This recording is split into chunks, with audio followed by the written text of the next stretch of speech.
اب میں سر پکڑے سوچ رہا تھا کہ آخر میں ایسی بیوی لانے کا وہاں کیا جواز پیش کروں گا۔ لوگ تو مجھ سے ایک ماڈرن فر انگریزی بولتی، ہائی وائی کرتی، ایک برگر ٹائپ بیوی کی توقع رکھتے ہوں گے۔ خیر سے میں بھی اب ایک چھوٹا موٹا افسر تھا، اور افسری کے لوازمات میں سے ماڈرن بیوی بھی ایک لازم شے ہے۔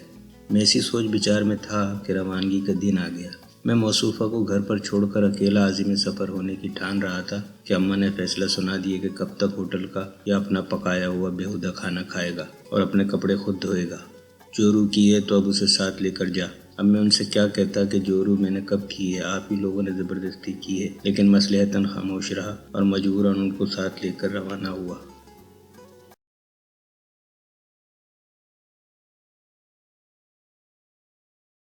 جس دن میں اپنی جنگل وادی پہنچا، نہ جانے کیسے سب کو خبر ہو گئی اور میرے گھر پر لوگوں کا ہجوم لگ گیا کہ بھابھی کو دیکھیں گے۔ گویا بھابھی نہ ہوئی، وائرل ویڈیو ہو گئی کہ سب دیکھیں گے۔ بیوی بڑے حال میں بیٹھی تھی، جو آتا وہیں بیٹھ جاتا۔ یہ پریشان ہو گئی، منہ پر کپڑا لپیٹ عورتوں میں جا گھسیں، پھر کمرے میں جا کر اندر سے کنڈی لگا لی۔ میں نے دروازہ کھٹکھٹایا کہ لوگ ملنے اور مبارکباد دینے آئے ہیں، تو اندر سے بولی کہ ہمیں شرم آتی ہے۔ میں نے لوگوں کی نظر سلامی تحائف کا حوالہ دیا تو بولی کہ ان سے کہیں کہ باہر میز پر رکھ دیں، ہم بعد میں لے لیں گے۔ سب نے محترمہ کی خوش گفتاری سنی اور دبی دبی ہنسی کے ساتھ اپنے تحفے نذرانے اور سلامیاں باہر پڑی میز پر ڈھیر کرتے ہوئے اپنے اپنے گھروں کو روانہ ہو گئے۔ بعض نے دبے لفظوں میں کہا بھی کہ شاید بھابھی کی طبیعت ٹھیک نہیں۔ میں نے بھی یہی بہانہ مناسب سمجھا اور غلط فہمی کو یقین میں بدل دیا، لیکن خود میرا برا حال تھا۔ اگر لوگوں کو پتہ چل جاتا کہ موصوفہ نے کبھی اسکول کالج کی شکل نہیں دیکھی، ساڑی اور جینز ان کے لیے عجوبہ ہے، تو شاید لوگ میری صحت دماغی پر شبہ کرتے۔ مجھ سے غلطی یہ ہوئی تھی کہ میں نے شادی سے پہلے ہی کہہ رکھا تھا کہ میں ایک ماڈرن اور بڑی تعلیم یافتہ لڑکی سے شادی کروں گا۔ اب سب دیکھنا چاہتے تھے کہ میں نے کیا تیر مارا ہے۔ وہ میری بیوی سے غائبانہ معروف تھے کہ بہرحال میں اب ایک افسر تھا۔ پہلے دھچکے سے جیسے تیسے میں سنبھلا تو دل میں سوچا کہ کیوں نہ چوری چھپے اپنی بیوی کو اپنی مرضی کے مطابق ڈھالنے کا جتن کروں، اور کیوں نہ اسے تعلیم و تربیت سے آراستہ کروں۔ ایک مشکل یہ بھی تھی کہ وہ اللہ کی بندی مجھ سے کلام ہی اتنا کم کرتی تھی کہ مجھے اس سے بات کرتے اور کچھ کہتے ہوئے ڈر لگتا تھا کہ خدا معلوم وہ کیا سمجھے۔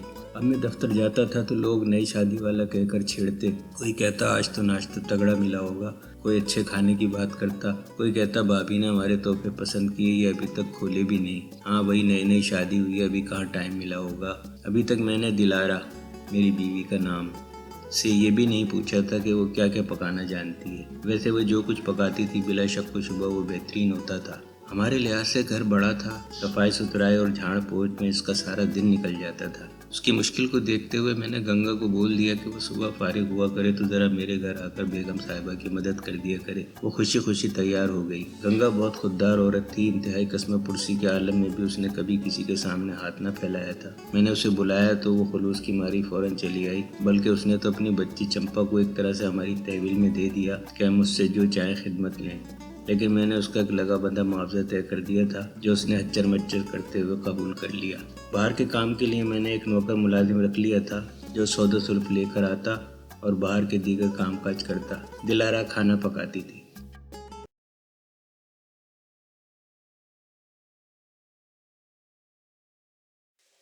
اسی دوران کی بات ہے، رات گئے گھر کے کمرے میں جسے میں نے اپنی اسٹڈی اور ایک لائبریری کی سی شکل دے دی تھی، میں سوچوں میں گم بیٹھا تھا کہ وہ میرے پاس آ کر بیٹھ گئی اور پوچھنے لگی کہ کیا میں پریشان ہوں۔ گویا اس نے میری پریشانی کا اندازہ لگا لیا تھا۔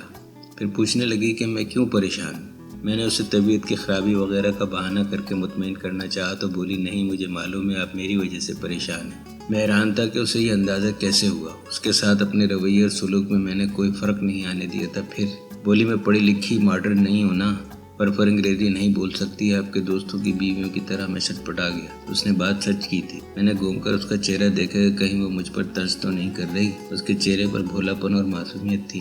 مجھے اس پر ترس آ گیا۔ میں نے اسے یقین دلایا کہ میں اس کی وجہ سے پریشان نہیں ہوں، وہ جا کر سو جائے، لیکن وہ بیٹھی رہی۔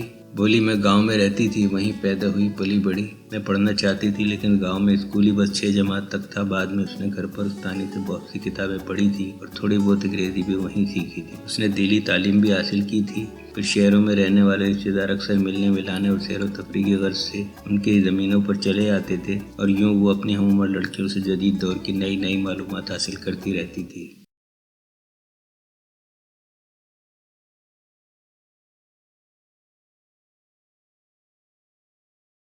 مثلاً وہ جدید فیشن کے ملبوسات کے طریقوں، مہندی کے نئے ڈیزائنوں، اس کے علاوہ دیسی کھانے تو بنانے جانتی ہی تھی۔ شہری لڑکیوں سے اس نے pizza, burger, Italian, Chinese, soup اور دیگر کھانے بنانے بھی سیکھ لیے تھے۔ میں اس کی باتیں حیرت سے سن رہا تھا۔ وہ مجھے بتا رہی تھی کہ اس کے والد سے ہمارا خاندانی دور کا کوئی پرانا رشتہ ہے۔ اس کے والد غصے کے بڑے تیز، ایک بڑے کلے ٹھلے کے زمیندار تھے۔ وہ لڑکیوں کی زیادہ تعلیم کے حق میں نہیں تھے۔ اپنی تمام بچیوں کو انہوں نے صرف دینی تعلیم دلوائی تھی۔ صرف دلارہ بمشکل 6 جماعتیں پڑھ پائی تھی۔ اس سے آگے کی بات وہ کر بھی نہیں سکتی تھی۔ دلارہ کا کہنا تھا کہ گھر کے مردوں کی ساری عزت، ساری شان دراصل گھر کی عورتوں کے دم سے ہی ہوتی ہے۔ گھر گرہستی میں جتنی نفاست، تہذیب، شائستگی ہوتی ہے، اس کا اثر مردوں میں ظاہر ہوتا ہے۔ ادنا و اعلیٰ کی تمیز، تہذیب و ثقافت کا براہ راست تعلق عورت سے سمجھا جاتا ہے۔ دلارہ کا کہنا تھا کہ گھر کے مردوں کی عزت دراصل گھر کی عورتوں کی مرہون منت ہوتی ہے، ورنہ ان میں اور عام آدمی میں کوئی فرق نہیں ہوتا۔ گویا وہ یہ کہنا چاہ رہی تھی کہ میری عزت و وقار کا دار و مدار اس کی ذات پر تھا، اور گویا میں بذات خود تو کوئی شے ہی نہیں تھا۔ میں اس کی بات سن کر بھی دک گیا۔ 6 جماعت پاس گاؤں کی ایک مٹیار مجھے تہذیب و ثقافت کے سبق پڑھانے چلی تھی۔